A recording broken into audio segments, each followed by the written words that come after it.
রসুলপুর গ্রামে বসবাস করত এক গরিব কৃষক।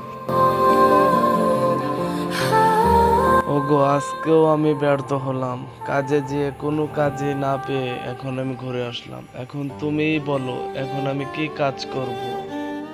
তাহলে যাও, বনে গিয়ে কাঠ কেটে সেগুলো বাজারে গিয়ে বিক্রি করে তারপরে চাউল ডাউল কিনে নিয়ে এসো, যাও। তারপর করিম বউয়ের কথা মতো কাঠ কাটার উদ্দেশ্যে আস্তে আস্তে বনে রওনা হয়।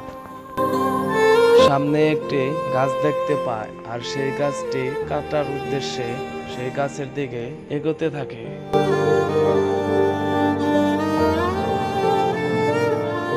তারপর করিম আস্তে আস্তে গাছ কাটা শুরু করে দেয়। এক পর্যায়ে গাছ কাটা শেষ হলে সেগুলো বাজারে বিক্রি করার উদ্দেশ্যে রওনা হয়। পরের দিন করিম গাছ কাটতে যাবে, সামনেই দেখতে পায় একটি বাঘ আর বাঘ বাঘ বলে চিৎকার করতে থাকে, বাঘ, কেউ আমাকে বাঁচাও, বাঘ, বাঘ।